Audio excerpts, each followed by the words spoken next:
Assalamualaikum warahmatullahi wabarakatuh. Jam 8.25 tanggal 10 Mei. Apa kabar mental kalian, teman-teman nyangkuters? Salam nyangkuters buat teman-teman yang investasi sahamnya nyangkut. Kali ini kita akan belajar tips bagaimana menguatkan mental ketika saham kita malah di luar harapan alias nyangkut bin boncos. Nah, masih dalam tema belajar dari saham-saham IPO ya. Meskipun kondisinya ternyata makin nyungsep aja. Nah, ini buat yang mentalnya agak-agak goyah nih, bikin mulai terganggu kesehatan mentalnya ya. Yang tadinya kita harapkan naik, ternyata turun. Beda dengan saham IPO lainnya. Dari beberapa saham IPO yang saya amatin ya, ada FVCT, CHIP, IRSX. Si FVCT ini nih paling apes ya. Kalau yang lain ini ternyata meroket semua nih ya. Nah, kenapa yang FVCT ini tidak meroket, yang lainnya meroket? Nah, nanti kita coba gali. Karena ini menarik teman-teman ya.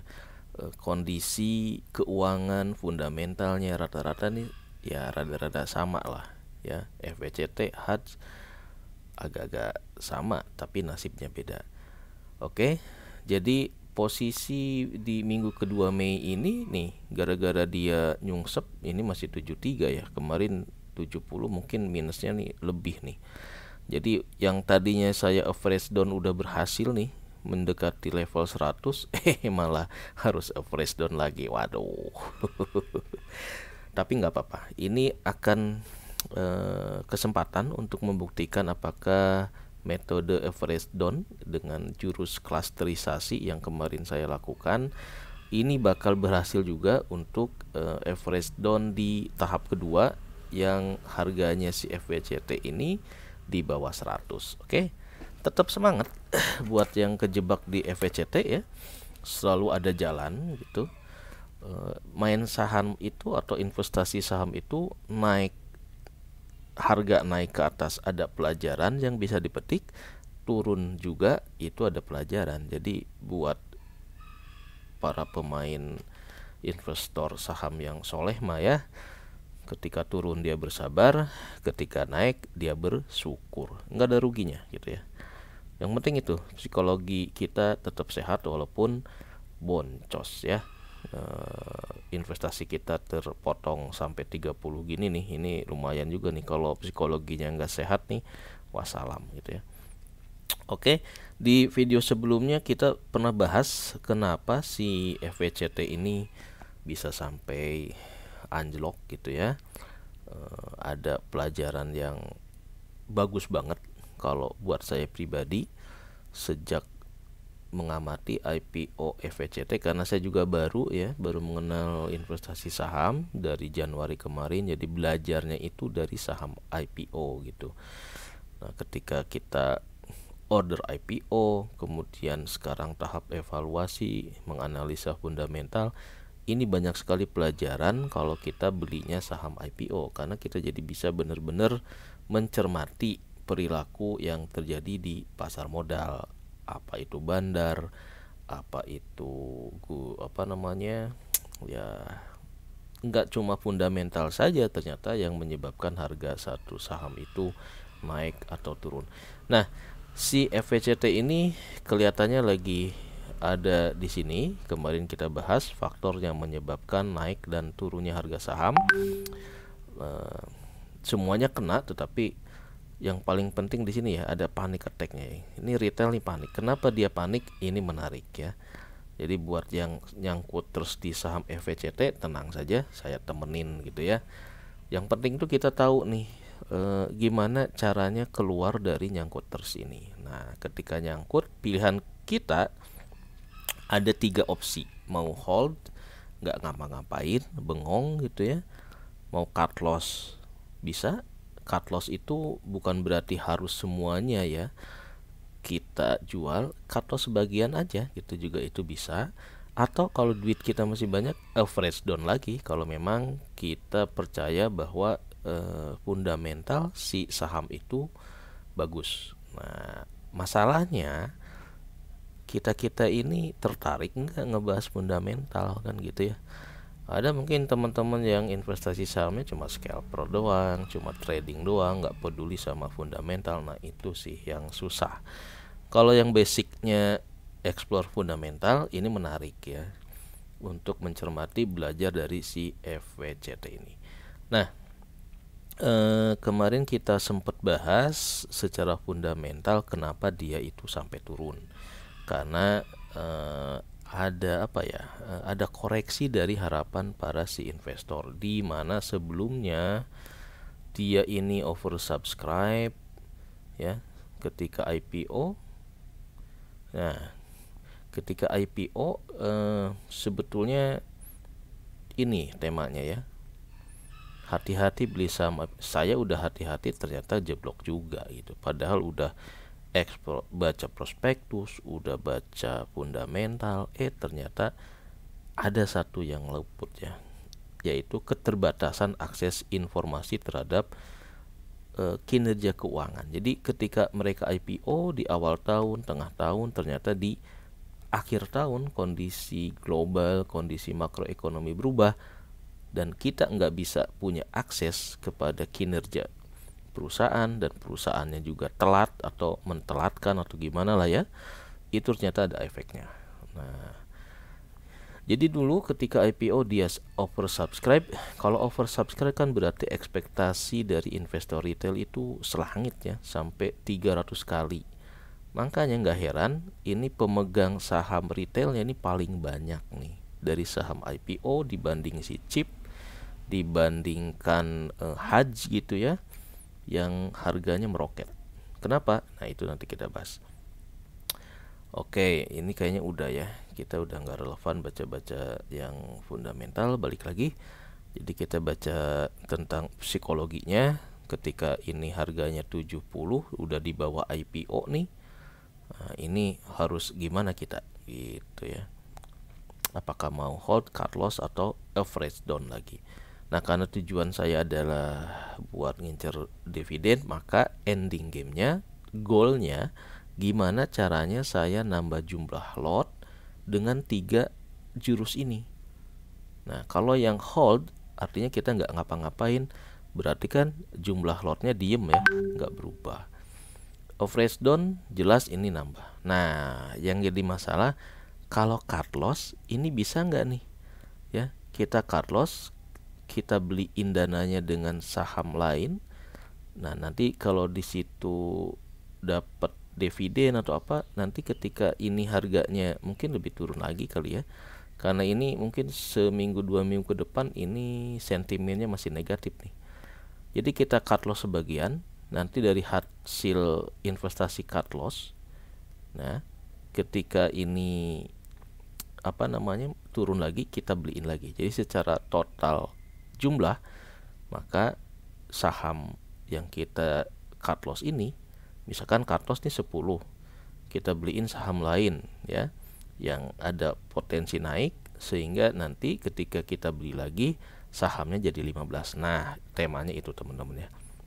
Saya mau nyoba apakah jurus cut loss ini ya, selektif cut loss mungkin ya. Cut lossnya harus selektif, nggak bisa main hajar aja, karena nanti ketika kita jual nih duitnya mau dibeli saham apa kan gitu kan. Kita ketika cut loss harus explore dulu, nanti duitnya bakal disangkutin kemana untuk menjadi penolong gitu. Ini harus hati-hati juga nih. Anda harus punya data yang analytical yang bagus sebelum memainkan jurus cut loss, selective cut loss ini, dengan tujuannya agar jumlah lot ketika kita beli lagi si FWCT ini jadi nambah. Nah, ini uji coba saya mau temanya seperti itu ya. Fresh down udah pernah kita explore. Nah, sekarang kalau hold ya berarti kita nggak ngapa-ngapain, bengong ya. Investasi saham itu sebetulnya never ending learning sih ya. Tiap hari harus belajar gitu, harus dapat ilmu. Kalau kita hold, kalau kita bengong tiap hari nggak punya ilmu baru. Nah gitu, jadi tiap hari kalau bisa sih kita ada eksperimennya gitu ya, meskipun eksperimen itu bayar SPP-nya ya bisa berdarah-darah, bisa tambah rugi juga kalau kita strategi selective cut loss-nya itu salah. Nah gitu teman-teman ya. Jadi kita mau selective cut loss dengan asumsi bahwa sentimen negatif si FVCT ini bakal agak lama gitu ya. Jadi dia asumsinya nggak akan rebound lagi, kecuali nanti mungkin di bulan depan ketika RUPS bagi dividen mungkin akan rebound mungkin ya. Ketika ada sentimennya rebound, nanti ada penjelasan kenapa dia turun, kemudian penjelasan dari manajemen gimana prospek di 2023-nya. Nah mungkin kita baru bisa lihat nih. Tapi untuk seminggu 2 minggu ini sampai akhir bulan saya agak pesimis ini bisa balik lagi ke level 100 karena panic attack ya, retail panic attack. Menurut saya sih begitu. Oke, masih dalam grand design-nya ini untuk ngincer gajian di FVCT tetap ya, karena menurut saya fundamental dan makro dari si FVCT ini ya tinggal nunggu momen pasarnya. Karena Amerikanya lagi krisis, mudah-mudahan dia bisa cari pasar baru gitu ya, entah itu ke Timur Tengah, entah itu ke mana lah gitu ya, ke IKN kayak gitu jualannya. Mudah-mudahan ada informasi positif di 2023 ini untuk mengantisipasi anjloknya pasar Amerika. Nah ini yang paling menarik. Kemarin kita pernah orat-oret tentang proyeksi dari dividennya si FVCT. Kemarin saya ada salah kalkulasi, di mana di sebelumnya itu kalau nggak salah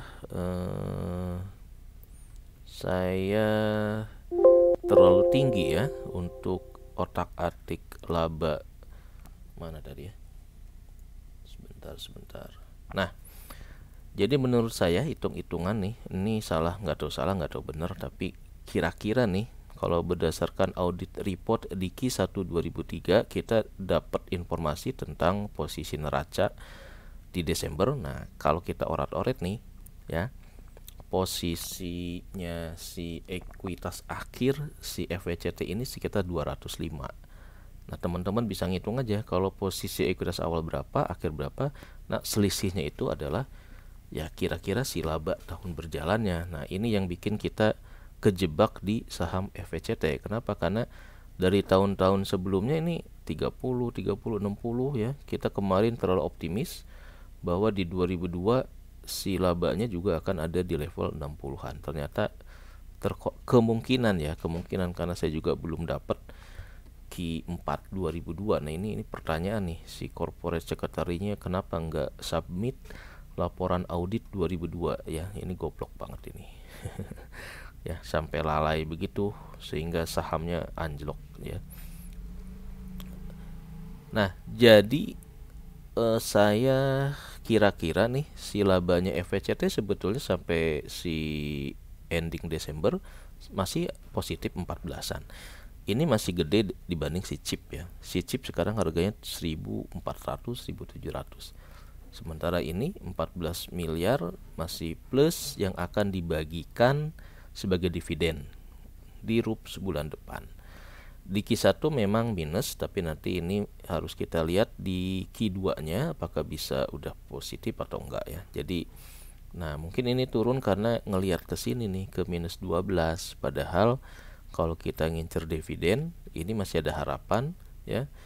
Kalau memang yang dibagi sesuai dengan prospektus itu 30%, maka dividen yang akan dibagi sekitar 4,4 miliar atau jatuh-jatuhnya dengan jumlah saham 1,8 miliar ini sekitar 2 perak ya, lumayan lah gitu ya. Namanya karena kita pilot project gajian dari dividen, maka mau dividen gede ataupun dividen kecil nggak masalah. Yang penting kita balik lagi ya, kita tahu kesini nih. Nah kita tahu jurus dan kiat-kiat saat jadi nyangkuters yang bahagia. Ini yang paling penting sebetulnya ya. ketika nyungsep bahagia, ketika meroket bahagia, begitu. Oke, balik lagi. Jadi gajian dividen 2023 atas tahun buku 2002 nih, kayaknya sih cuma segini nih, 2,2an ya. Ini jauh banget dari tahun-tahun sebelumnya nih. Kemungkinan sih begitu ya. Kalau ada yang salah silahkan dikoreksi ya. Ini cara saya memprediksi lah ya. Jadi teman-teman buat melihat ini kan labanya belum keluar ya. Kalau yang paham accounting dikit, paham tentang audit report, ngerti fundamental ya bisa nebak-nebak lah ya. Posisi di ekuitasnya ya tinggal hitung aja gitu, saldo labanya berapa di awal, saldo akhir berapa, itulah labanya gitu ya. Oke, nah jadi dengan dividen per share-nya itu cuma 2,2 nih, berarti dividen yang saya dapat kalau cuma punya 300 lot nggak sampai 100.000 nggak apa-apa, tapi saya seneng ya, karena berarti di bulan Mei ini saya dapat dividen sekitar 700.000 gitu ya, dengan dana yang sama. Coba-coba jadi dividen hunter, walaupun ternyata kejebak di dividen trapnya, tapi ini udah ada pengalaman baru ya, gimana caranya hunting dividen. Nah, tinggal nanti cari jurus gimana biar nggak kejebak dividen trapnya gitu ya. Jadi ini sebetulnya ya esensi dari kita investasi saham tuh ini nih, sekeluarga jadi tambah pinter berinvestasi teman-teman ya.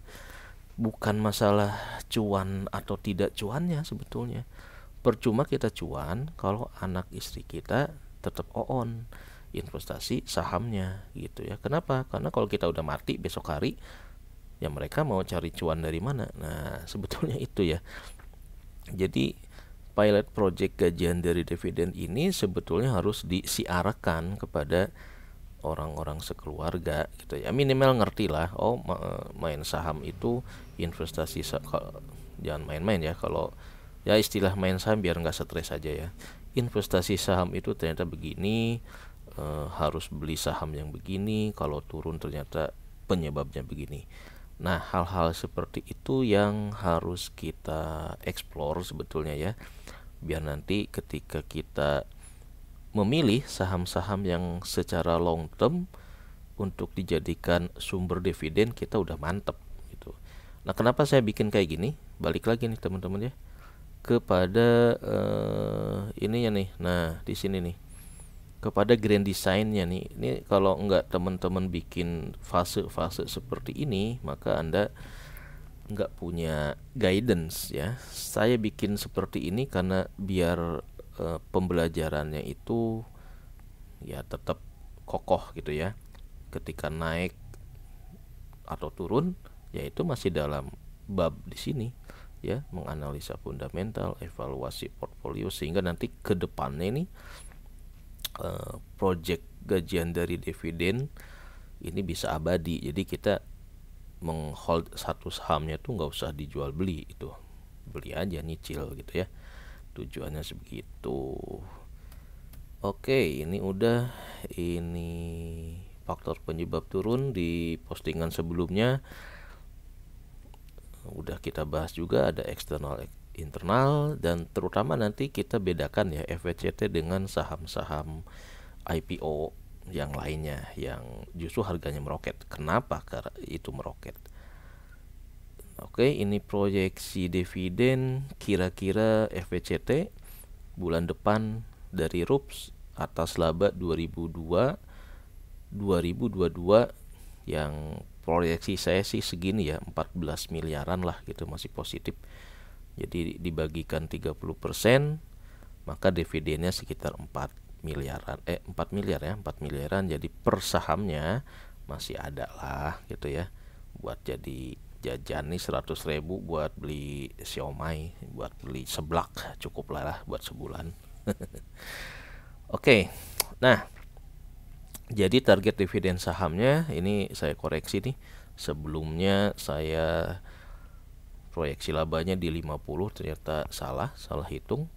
Proyeksi labanya mungkin sekitar 14 miliaran. Kalau porsi dividen 30% ya, yang dibagikan 4 miliar, total sahamnya sekian, target dividennya nih 2,3 gitu ya. Jadi ini adalah undangan RUPS-nya, bisa kita baca ya. Rapat umum pemegang saham untuk tahun buku yang berakhir 2022 gitu. Jadi yang dibahas nanti yang jadi dasar dividen itu adalah laba yang 2002, bukan yang minus 2023. Itu mah nanti ya, tahun depan masih jauh ya. Jadi jangan terlalu panik selling gitu. Kalau paham kita tentang RUPS besok ya masih ada harapan lah gitu ya. Oke, nah sekarang ini nih, masih layakkah untuk di hold? Di hold ya, layak aja kalau menurut saya. Kenapa? Karena kalau kita percaya fundamental, percaya bisnisnya punya sektor real yang bagus gitu ya, masih ada harapan ya, hold aja lah. Tapi bukan berarti kita hold nggak ngapa-ngapain juga ya. Bisa aja kita lirik-lirik saham yang lain, kita kurangin portfolionya biar dapat keuntungan dari saham lain, nanti tambah lagi average down-nya ya, biar jumlah sahamnya nambah. Nah, ini teman-teman nih yang akan kita bahas. Kenapa sih saham FVCT itu nasibnya beda dengan saham yang lain gitu ya. Kalau saham-saham yang lain itu kan nih ya, ini saya ngamatin saham-saham khususon yang IPO kayak Personal Alhidayah, Chip ya.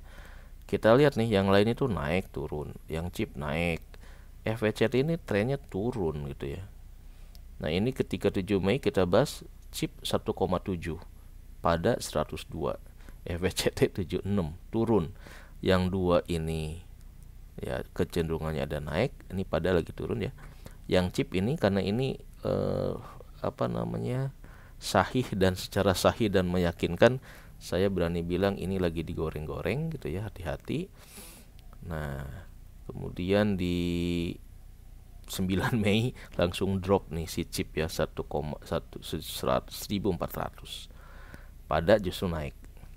Jadi yang dua ini ada penggeraknya lah, ada bandarnya. Ini yang di FVCT ini yang kagak ada bandarnya.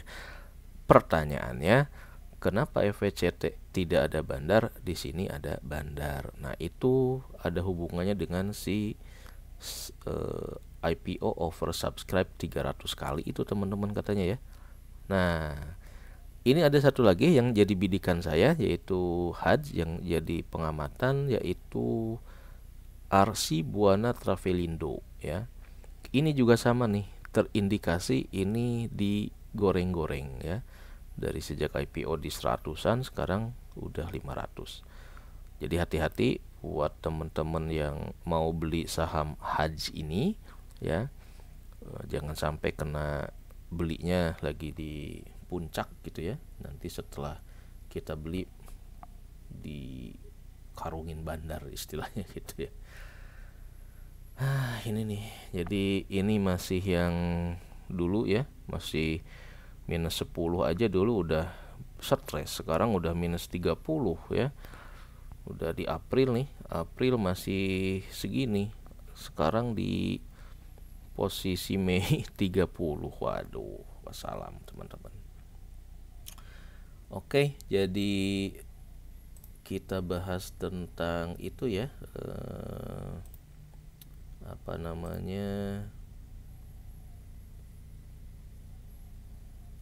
saham yang termasuk gorengan gitu teman-teman ya. Tadi saya indikasikan ada 4 saham ya yang saya amati. Ada Chip, ada si Pada, FVCT, dan satu lagi si HADS. Nah, ini nih teman-teman nih, ada satu isu yang menarik nih yang saya dapat dari informasi teman-teman di grup Stockbit di streamnya ya. Katanya kalau satu saham itu pemegang retailnya banyak. Nah, ini yang menyebabkan bandar agak susah buat menggoreng saham. Nah, kita lihat ini ya. Jadi si FWCT ini ketika IPO dia oversubscribe sampai 300 kali. Alias banyak yang beli. Sehingga investor retailnya itu banyak, teman-teman ya. Kita lihat nih, sebelum IPO pemegang sahamnya cuma 4, ketika IPO menjadi 6.000. Nah, 6.000 orang ini nih yang bikin sumpek gitu katanya ya. Jadi ketika dia IPO sebanyak 375 juta lembar ya, investor retailnya yang beli sebanyak 6.142. Dibanding chip, nah ini banyak banget gitu. Ini yang menyebabkan kenapa ya, ibarat kita naik mobil gitu ya, tenaganya sama mobilnya tapi isinya penuh penumpangnya, jadi yang nggak lincah gitu ya. 6.000-an gitu ya. Nah, kita explore nih ya, ini menarik teman-teman ya. Investor retail FWCT untuk end of month April ya, ini udah mulai turun ya, dari 6.000 saat Februari, di Maret 5.000, di April jadi 4.000-an. Jadi per 30 April 4.600. Per ending Mei ketika sahamnya tinggal 70 perak, nah ini mungkin bisa jadi lebih dikit lagi nih, banyak yang retail yang jual panic selling. Nah, makanya kebacakan terpetakan gitu ya, kenapa si FWCT itu harganya jadi turun. Nah, ini nih enak nih kalau kita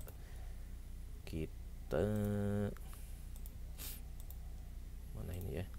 Nah, ini lebih cakep nih kalau kita sandingkan di sini. Nah, ini teman-teman ya. Kenapa ini jadi turun?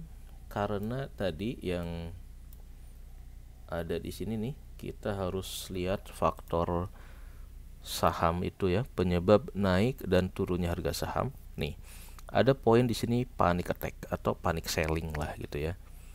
Ini banyak retail yang jual gitu, makanya dia turun terus. Nah, kalau yang punya duit ini saatnya nampung katanya begitu ya.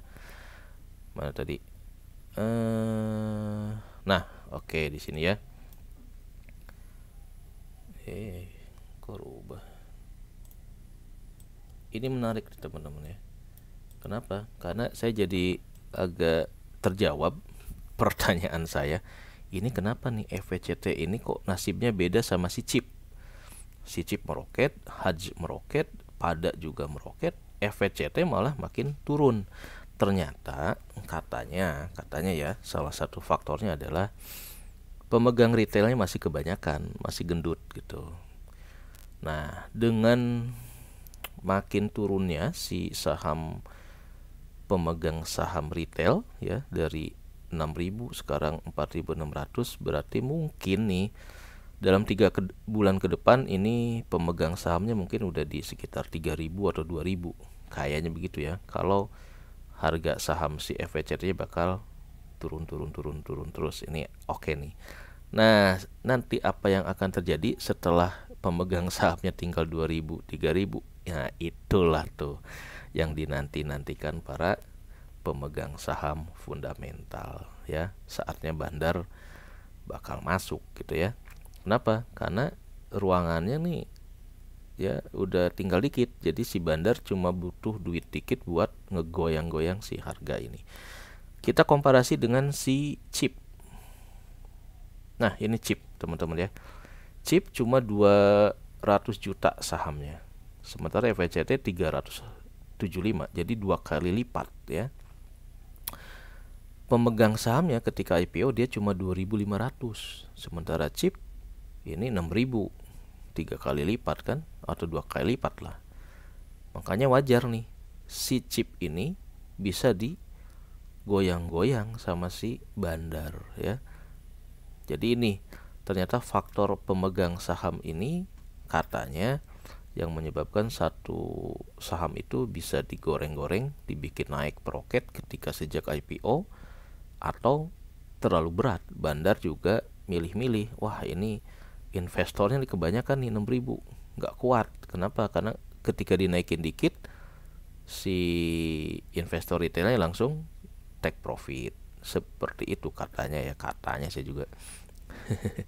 Ini katanya para senior di grup stream Stockbit gitu ya.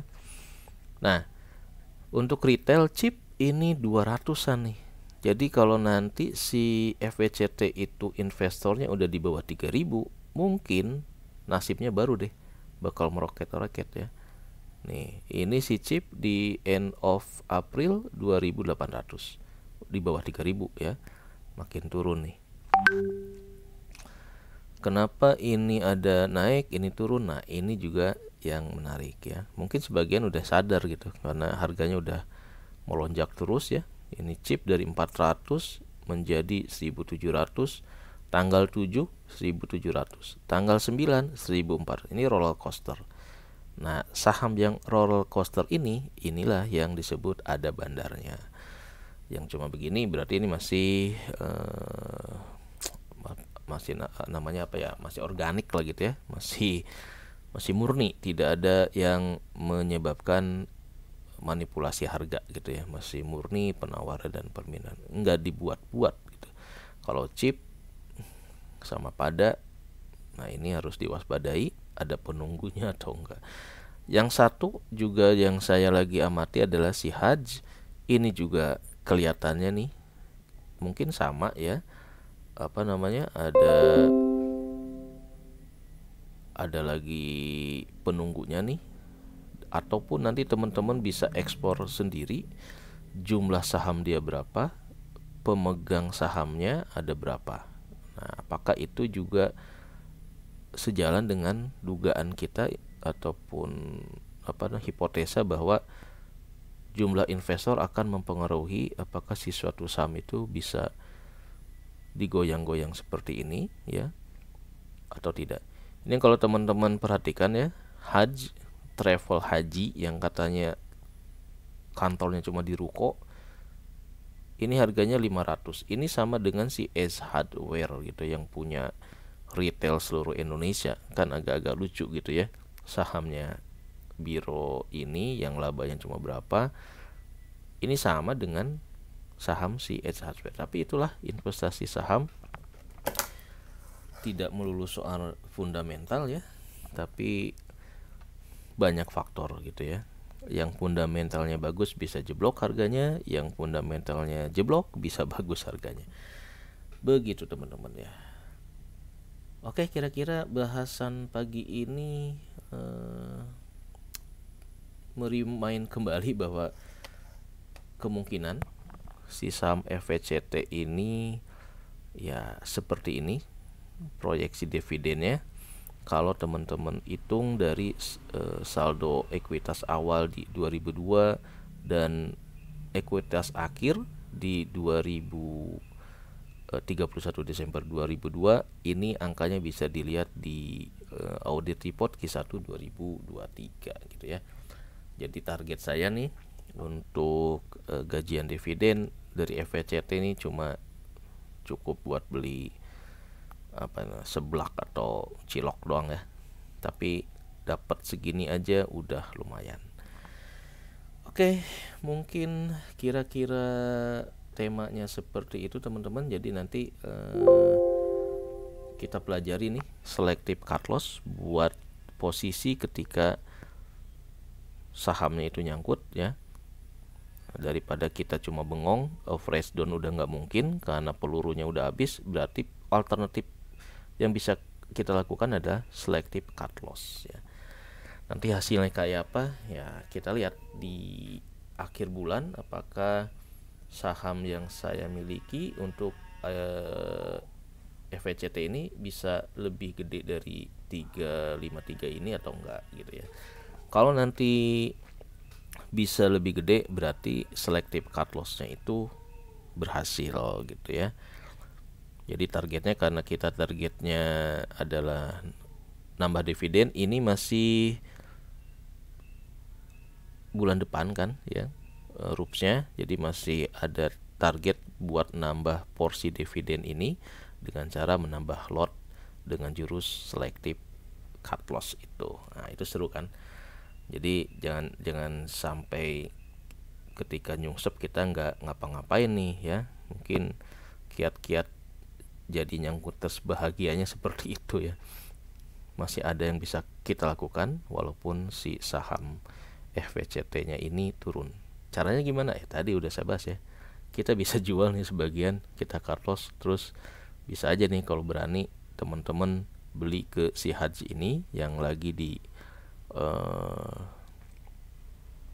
digoyang-goyang ya. Ini masih naik dan mungkin belum sampai ke suspend 1, suspend 2, jadi kemungkinan bakal terbang terus gitu ya. Tapi nggak tahu. Ya, itu namanya spekulasi, bisa juga naik, bisa juga turun. Yang jelas daripada kita bengong, kita harus melakukan action biar porsi yang 335 lot ini di akhir Mei nanti sebelum RUPS bisa jadi nambah ya, minimal di atas 400 lot lah target saya ya, nggak banyak-banyak.